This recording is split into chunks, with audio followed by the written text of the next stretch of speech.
Hello there, welcome Genesis Models and welcome to episode 9 of the Phantom build. Now in this build we're really sort of going on with doing stuff like doing sort of scribing. We've got more filling to do here on the air intakes, getting rid of ejector pin marks. Right, we've started to do some filling in around our resin cockpit, as well as we had a big hole just there, and how we're going to get a nice bit of plastic card under there so we can fill it, so our filler doesn't sort of go into this void behind there. But let's just shut up and get building.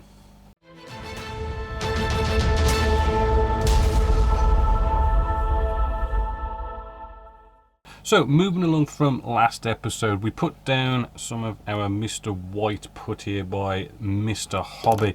Now it's nicely sort of had time to dry. I normally like to leave these things a good sort of 24 hours to dry. And what we're going to do, just some cheap sort of nail files. We don't have to get any sort of fancy stuff out for this.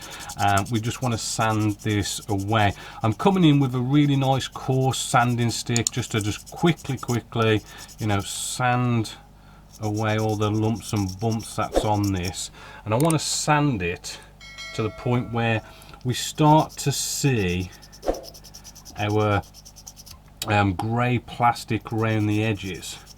Right, we don't want to sand, we don't want to see this grey plastic, if we can focus, and then just keep sanding, because we're going to be then sanding away at the original plastic, and we want to keep the original plastic as much as possible. We just want to sand away at our actual probably our plastic card, probably our actual filler that we've got on here. And what this will do is it will fill in those gaps, and it will give this a nice good level to it. Right, so I'm just sanding away. I'm sort of almost there in the corner. Right, but I think this was the one where the plastic card was just slightly raised.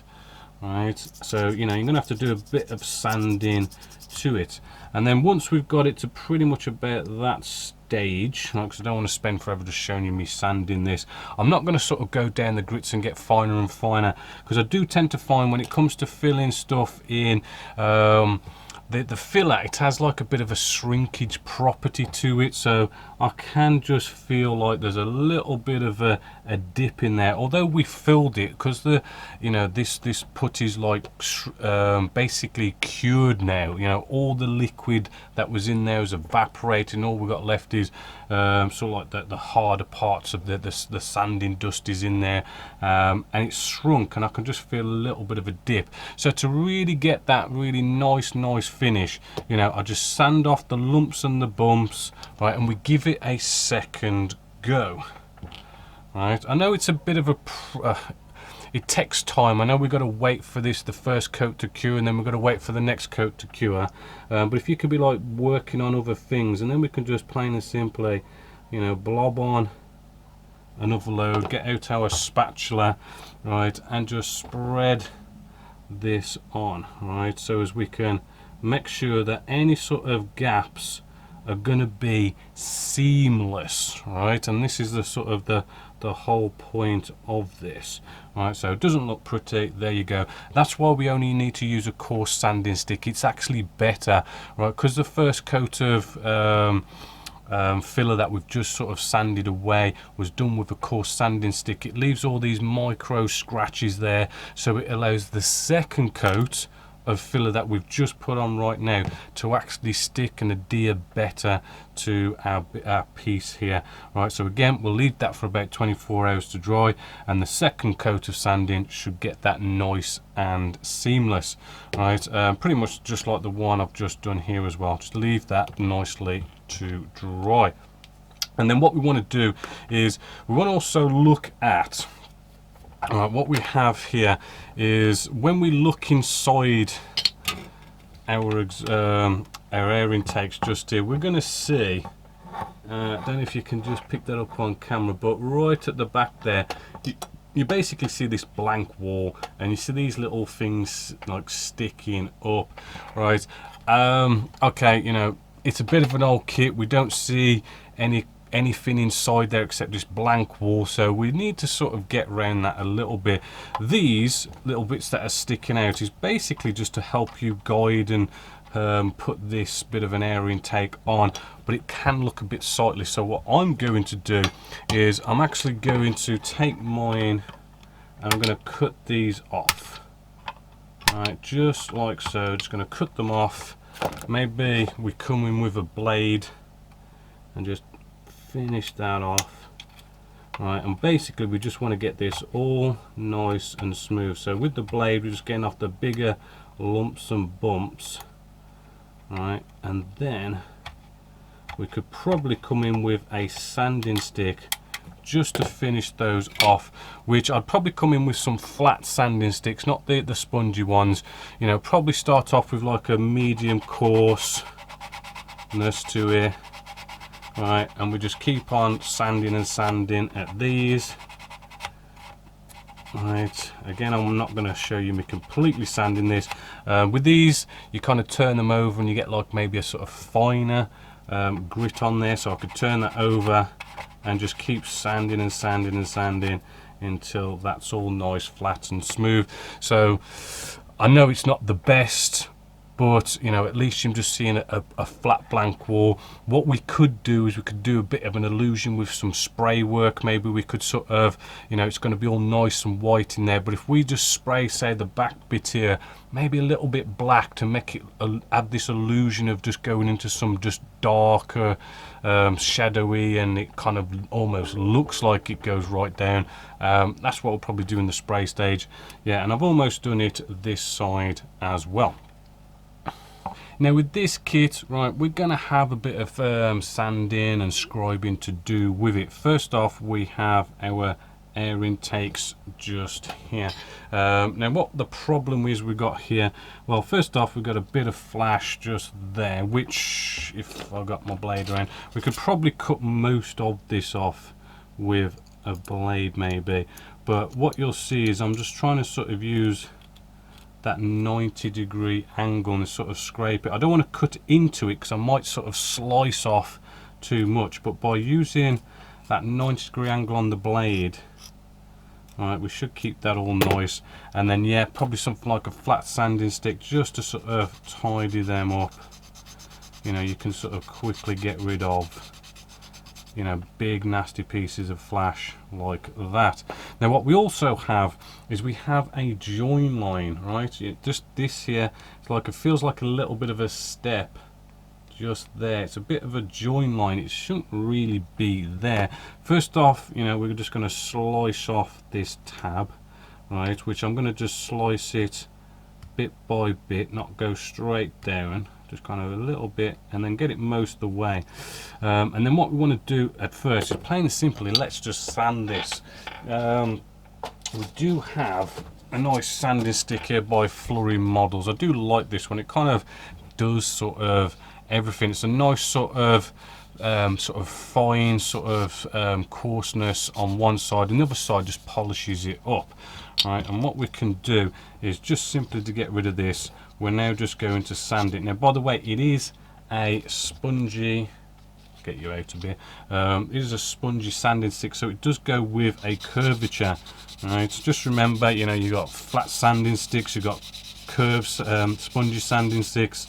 You know, if you're doing a flat surface, obviously use the flat ones, and curves, you want to get out these good old spongy ones.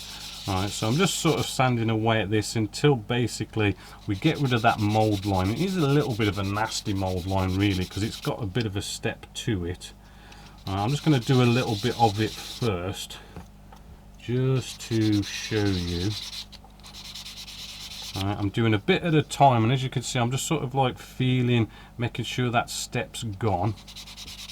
Because I don't want to just sand too much away at it, you know, because it's easier to, you know, just keep testing it than it is to like add plastic if you sand too much away. There we go, and that's now feeling pretty sort of good now, and you could see this one side here is pretty nicely removed.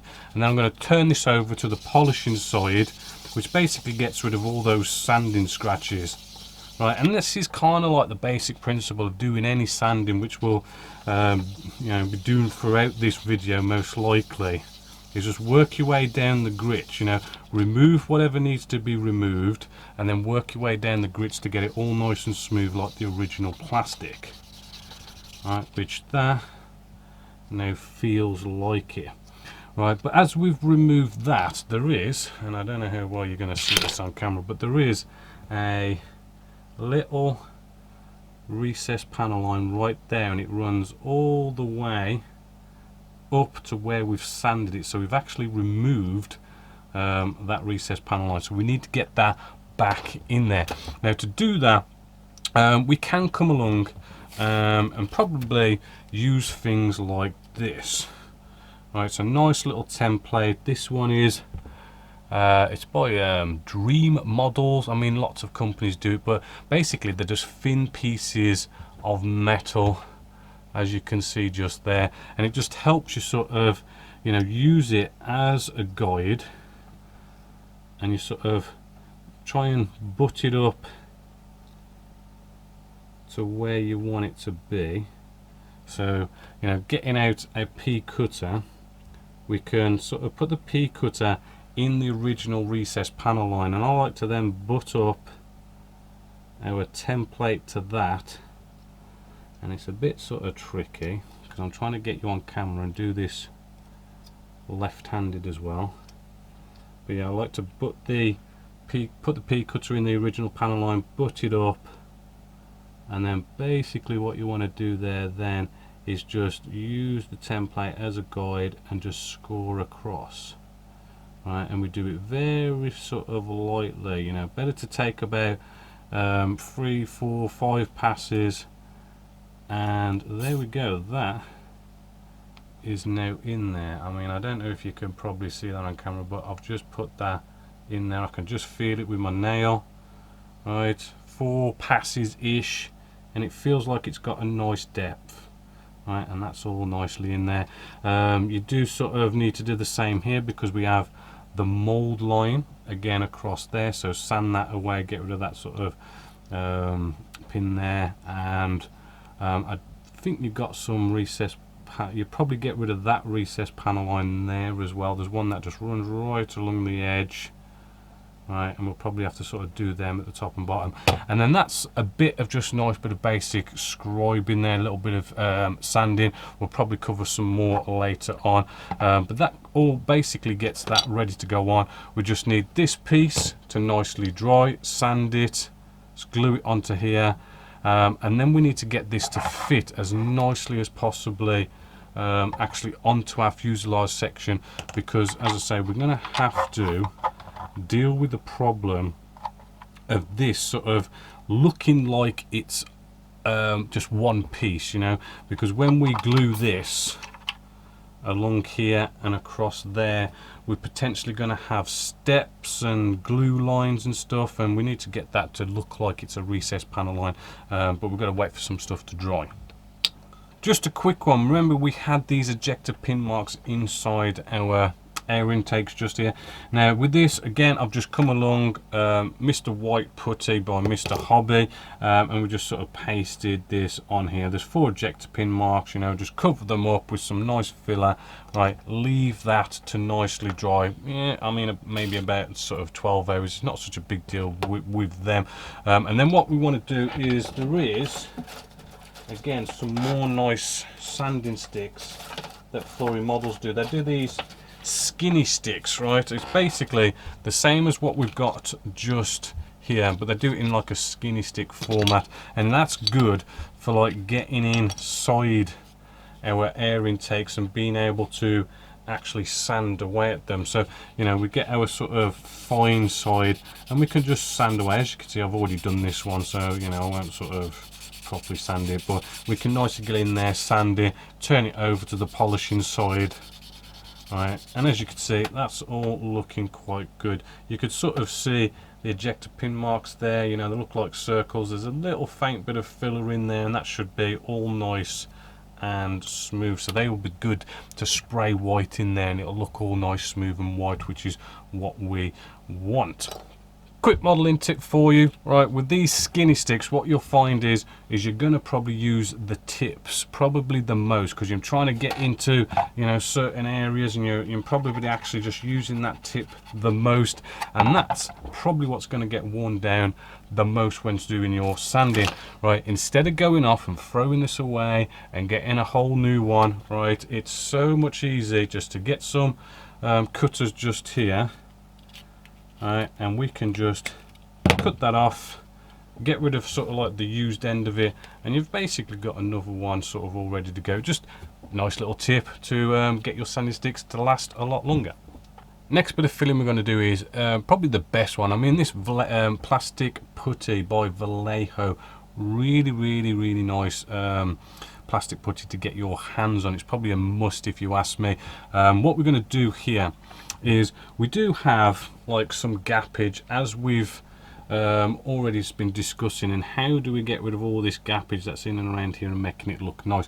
Well, this is probably the first and best way to go about it. You want to get yourself out some cotton wool buds, right, and because we've got this really nice easy applicator just here, we do have a bit of a gap. I can see quite a bit of gappage here, right, and I can basically just squeeze and inject this right where the gap is, absolutely precisely injecting exactly where I want it to be, right, just like so.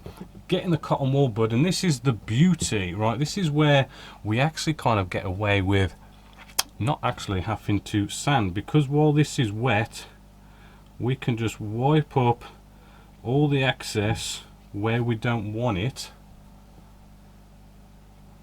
right, just wipe that up, so it literally is totally 100% targeting those gaps, right. So we've cleaned it up, and hopefully, as you can see there, we have just nicely filled in that gap with some plastic putty. Now you might find as it dries a bubble will pop and you'll have a little bit of a gap, right. Apply it again, and actually, just to make sure you know you get around the shrinkage business, I'm probably going to put maybe 2 or 3 coats on this just to make it all nice, and this way we just get away with not having to do the sanding, fingers crossed, right. We will sort of test this later by putting a bit of paint on here and make sure we've got no sort of problems, but it's so easy to do, why not try it, see if it's going to solve our problem. Hopefully it will. Hopefully we won't have to kind of come in there with some heftier fillers and actually sand, but you know, I'm going to give that a try for now. Just a quick tip, remember plastic putty, right, you've got these nice little lids, clean off the nozzle end, place the lid back on, do it pretty much straight away and it will last. I know some people find that nozzles block up and all this kind of stuff. Never had one block up on me. Just always clean the nozzle, put the nozzle back on straight away. Next thing as well, we do have this big gap just here. It's quite big. To actually fill that is quite tricky, because you kind of keep putting filler in there and it'll just keep going in because there's a big void behind there, right? So we kind of need something on the inside underneath to sort of, you know, help that filler stay in there. So what I'm going to do here, getting out the old rotorcraft here, a bit of a sort of a Dremel, and we're just going to make right in the nose section a nice big sort of hole.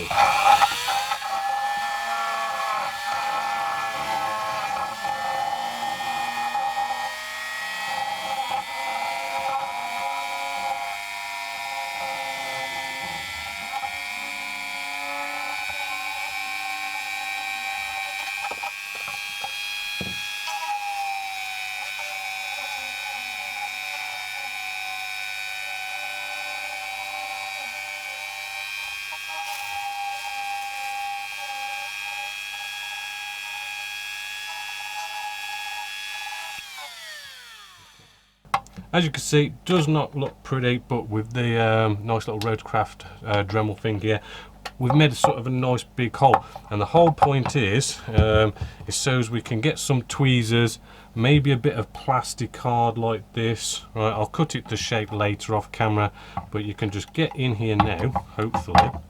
I mean, you might have to cut it maybe a little bit bigger, but fingers crossed we won't.